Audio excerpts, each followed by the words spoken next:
السلام عليكم ورحمة الله تعالى وبركاته. تحية فاضلة لجميع رواد ورائدات قناة عقار وديكور. أتمنى أن يكون الكل في صحة جيدة، وأتمنى أن تكون أحوالكم على أحسن حال وأحوال. إخواني أخواتي متبعين القناة، الأغلبية دابا حاليا تيبغي يدير واحد المشاريع، تكون عنده واحد الشقة، سواء بين قوسين، سواء أنه ديك الشقة شراها ومن الأول كان عنده المشروع على أنه شراها باش يكريها، وكاين اللي تجيهم ظروف العمل، ربما تكون خدام في واحد المدينه، إذ يتفاجأ ان الشركه اللي خدام فيها ولا البلاصه اللي خدام فيها ولا الله سبحانه وتعالى رزقه واحد الرزق واحد اخر في مدينه واحده اخرى اللي بصالير احسن من هذاك الصالير، هو تيكون ديجا شرا هذيك الشقه في هذيك المدينه، تيقول هاد الشقه نكريها ونتحول لشقه واحده اخرى في بلاصه واحده اخرى، نكري حتى انا كذلك، الفلوس اللي غناخذ الكرا من هنا نخلصهم هنا. ولكن الاغلبيه ديال الناس ما تعرفوش واش الشقه ربما يقدر يكريها خاويه وربما يقدر يكريها مفروشه كما قلنا.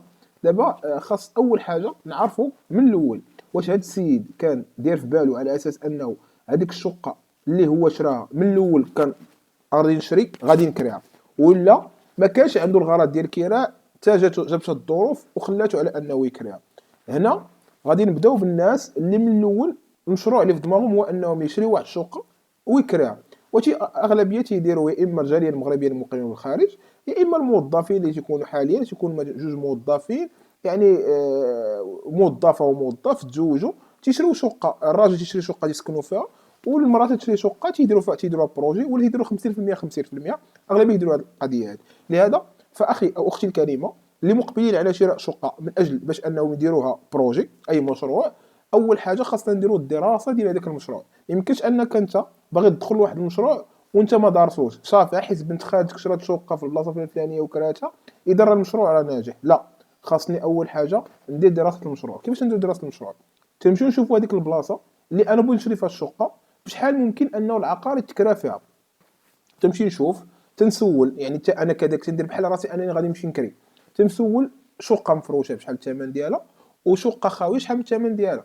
بطبيعه الحال شقه اللي خاويه غتقام عليك انت بواحد الثمن وغتكريها بواحد الثمن، والشقه اللي مفروشه خاصك تاخذ واحد الفراش اللي تيكون ستوندار لاي واحد دخل هذيك الشقه يعجبو، ماشي غدير واحد الفراش اللي غالي بزاف وما ديرش واحد الفراش اللي تمشي تجيو من الجوطيه وتقول انا غادي ندير به شقه مفروشه، خصوصا الناس اللي كاينين في مناطق سياحيه، المنطقه اللي تكون يعني شيك وتكون سياحيه اللي فيها الناس تيجيو، يعني تعيطوا عليك الناس من خارج المغرب مثلا ار ان بي ولا يعني تيجيو لها ناس، وهذوك الناس تيجيو خاص يبقاو فيها راحتهم. باش يبقاو فيها راحتهم خاص يكون داك الفراش نقي، ماشي فراش تجيو من الجوطيه شبعان غموليه ولا فيه شي مشاكل ولا معرس ولا هادي، فانت خاسر فلوس كثير على ديك الشقه. مثلا كاين اللي خاسر شري شقه ب 100 مليون، كاين اللي شراها ب 80، كاين اللي شراها ب 90، فحتى الفراش خاصو يكون في المستوى. وهذيك الساعات غادي دير دراسه على الجدوى، تشوف هذاك الفراش شحال غيتقام عليك، زائد هذيك الدار شحال غادي تشريها، زائد الضرائب اللي المفروض عليك انك تخلصها، وتشوف سنويا شحال غادي تدخل لك هذيك الشقه، ودير عمليه حسابيه وتعرف راسك امتى غتدخل هذوك، يعني هذيك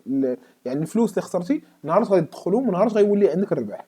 فردوا بالكم من هذا الامر هذا قبل على انني من نفرش واحد الشقه بغيت نكريها خاويه. فهنايا كذلك تنشوف كما قلنا البلاصه اللي غيكون فيها هذا المشروع، الرواج اللي كاين تماك، واش حداها شي مدارس، واش حداها شي حي صناعي، واش حداها شي بلايص اللي مطلوبه في الكرا بزاف. فتماك انني غادي نقول بما ان حدا مثلا حي صناعي ولا حدا مدارس، فهنا غادي نكونوا عندنا جوج انواع ديال الكراء. يا اما غنكريها لواحد السيد وهو ديك الساعات غادي يقلب على اللي غادي يكون معاه، يعني كاين اللي تيتكريها ليه وتيجيب يعني طلبه تيعاونوه، كل واحد تيشد بيت، يعني كل واحد تيخطب بيت، ولا تكريها انت من الاول تدير على اساس انك كاريها بيوتا، كل بيت بالثمن ديالو قد القد.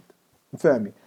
دابا غادي نمشيو لما هو قانوني، الشق القانوني. دابا درتي دراسه المشروع، من بعد خديتي الشقه شريتيها، نمشيو ما هو قانوني. هنا فما هو قانوني غادي يكون عندك جوج ديال الامور ولا نقولوا ثلاثه ديال الامور. الامر الاول انك هاد الشقه شريتيها في واحد المنطقه اللي انت ناوي تكريها كل عام، يعني غتكريها بكونطرا، يعني عقد، لان العقد شريعه المتعاقدين. وتنصح بان الاخوه والاخوات ان العقد يكون عند مهني، يعني يكون عند محامي مقبول لدى محكمه النقد ولا عند عدول ولا عند موثق. علاش؟ لان المهني تيكون عارف شنو المشاكل اللي يمكن انك توقع فيهم، فتينبهك اليوم قبل انك ما توقع فيهم. كذلك بالنسبه للمحامي فاش غيبغي يكتب لك هذاك العقد فتيكون عارف المشاكل ديال الافراغ والناس يوقعوا لهم افراغ قبال، يعني تيكون عارف هذاك الشيء. فاحسن ان العقد نكتبوا بهذه الطريقه هذه.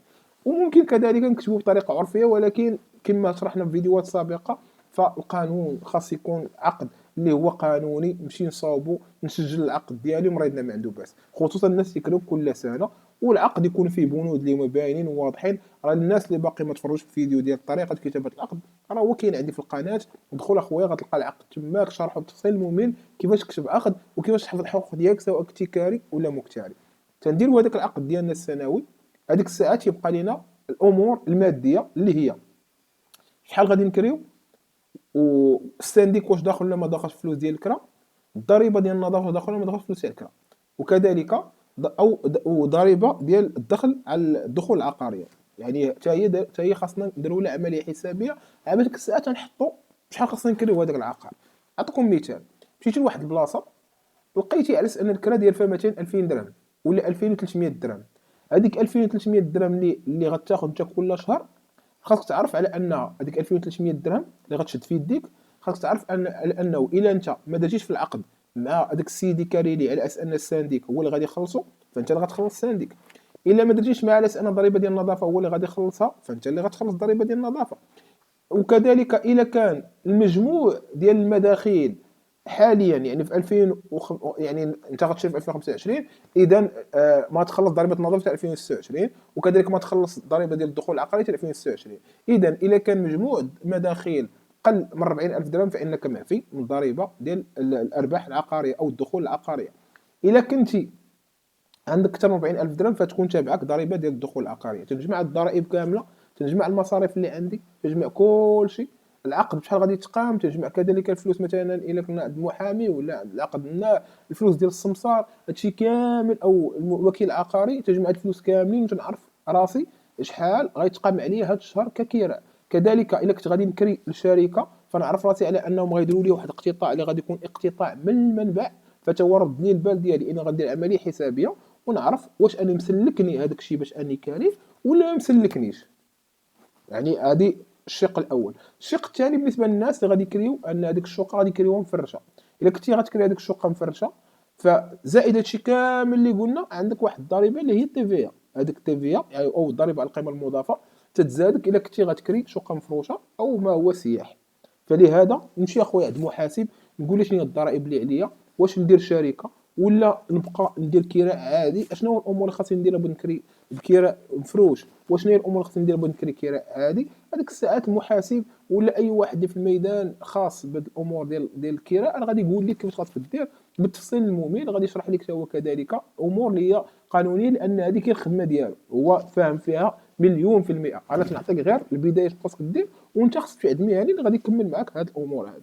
اذا فاش تكري شقه مفروشه فلازم عليك على انك اللي كريتي لي شقه هو نورمالمون خاص دير مع كونطرا، خاص تكري ليها ليله وحده خاص دير مع كونطرا. ثانيا خاصك تاخذ لي بياس ديالو، بياس ديدونتي ديالو، سواء انك تاخذ لا كارت ناسيونال ديالو، سواء انك تاخذ الباسبور ديالو، وتعلم كذلك الشرطه على اساس ان الناس راه كاين عندك تفاديا لوقوع اي مشكله من المشاكل. الناس اللي كاينين في اوروبا او اللي في جاي المغرب مقيم الخارج كلفوا شي وكيل عقاري ولا كلفوا خوكم ولا كلفوا شي واحد تعطيه وكاله بشكل قانوني، ماشي انت غتمشي تعطي السوارت للسمسار او تعطي السوارت لخوك وتقول لي تكلف على انه يكري بلا ورقه بلا لا، بشكل قانوني يعني ورقه وكاله تنشرح فيها على ان هذا السيد هذا انا مكلفه بهذا المشروع ديالي، ان هذا المشروع ديال الكراء غيدير لي ويفعل لي وترك لي.